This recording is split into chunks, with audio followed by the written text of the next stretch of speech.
Hi there and welcome to my channel. I've been preparing to make some videos to upload to my YouTube channel, and I've been updating some of my gear as I go. I picked up a couple of new webcams that I will be using to make the video, but sadly I discovered that my computer is a little bit out of date. I don't have any USB 3 ports, and I don't have any USB-C ports. And so the cameras that I picked up will work at their best as USB 3 data transfer. That pertains to a much higher speed data transfer for high definition video. So I decided, instead of buying a new computer, I can update the computer that I have. All I needed to do was get an add-on card. I'm going to install it in my computer, show you how to do it while I'm at it. It's going to give me 3 USB 3 ports and a couple of USB-C ports. And that'll allow me to get into a lot of the newer gear without using adapters or operating at a slower speed. So let's get started. We'll open this little PCI card up and see what is in the box.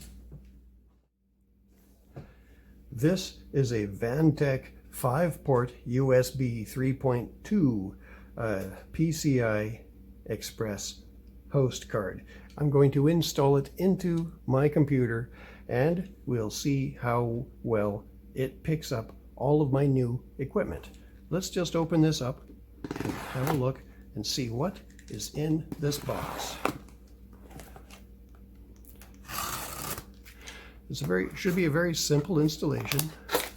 You just basically open up the lid of your computer, install it into an open PCIe slot, put in a screw to hold it in place, install some drivers, and you're on your way. In this box, you get some documentation, an install guide to tell you a little bit about it, and here is the PCI card.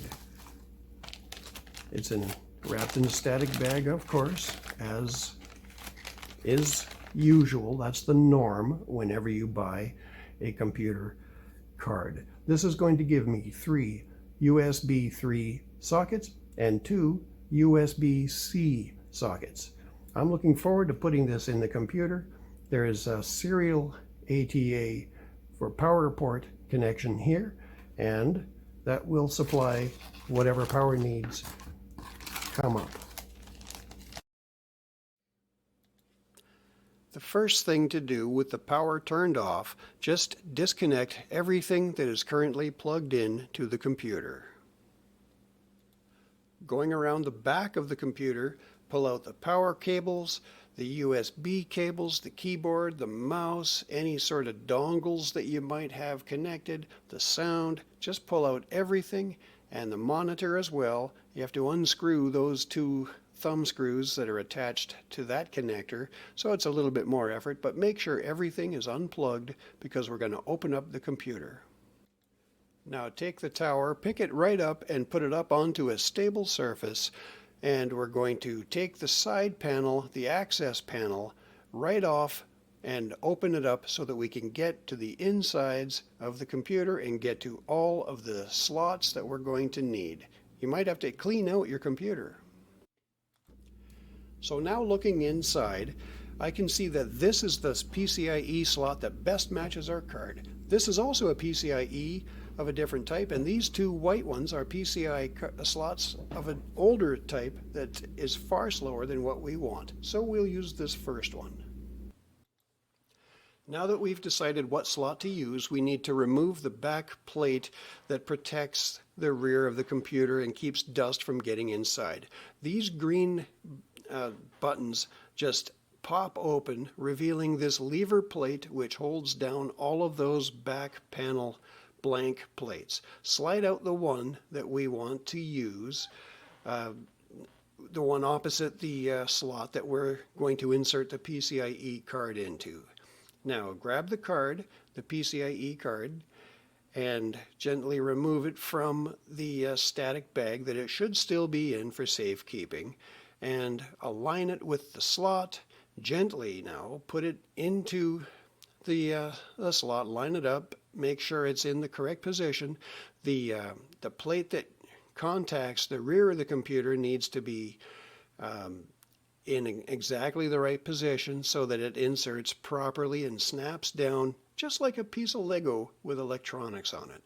Now, once that's in place, we just need to fold down the lever bar that locks everything in position again and make sure that those green clips snap back into place so that they firmly hold everything where it's supposed to be.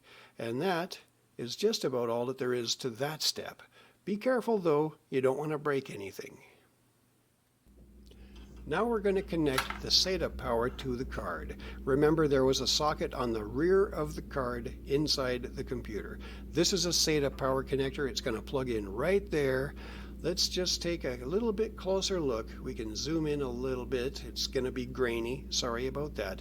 Now, align that connector. Make sure you gently get it in the right position. It only goes in one way. Don't do it backwards. So jiggle it in gently, make sure it makes good contact, and then we're going to restrain the wires, the excess cabling and wires, safely out of the way of any fans. Now it's time to close the tower again. So grab the side panel and with the leading edge towards the front, line up all of those little tabs, slide it into position, and snap the back of the plate down. You'll hear it click, and now you're done. Congratulations. Now let's take a look at the back of the computer. Here we are, just above where the monitor plugs in. You'll see those 3 new ports. They're blue and a couple of small USB-C ports beside them. And the original USB ports, now there's plenty of ports to go around for USB. 3 new USB 3 ports. I'm pretty happy with this. Congratulations, we're done. Well, in the interest of completeness, it turns out that there were no screws to remove to take out the blank plates on the back of the computer. It used to be each one had a separate screw that you'd have to take out, and all the time it would fall down inside the computer and you're chasing screws along all the electronics, which is never good. Now there's just a lever arm that holds everything in place. Also, when I turned on the power, Windows automatically detected that new card, so I didn't even have to install any drivers. It's getting so easy to work on computers anymore, anybody could really do it. Well, that was it. Thanks for staying with me through the whole video. I really appreciate it. And as a disclaimer, you should always use a static strap on your wrist whenever you're working inside a computer. In my defense, I did have a static mat on the floor, you just couldn't see it, and I forgot to mention that part. Well, there's all sorts of things, cautions and whatnot that they'll tell you that you have to do, and to be honest, it's very simple work, it's very easy work, and just about anybody can do it. Once they've seen it done, you really don't even need tools anymore, it seems. At any rate, please hit like and subscribe. I really appreciate it. It helps this channel grow and it makes everything worthwhile so that I will keep on making videos if people are interested. Leave a comment below. Tell me if my video was terrible. Tell me if you enjoyed it. Tell me if you got anything out of it. Suggestions, I'm open to all of it and I will read everything. So have a great day and we'll see you in another video.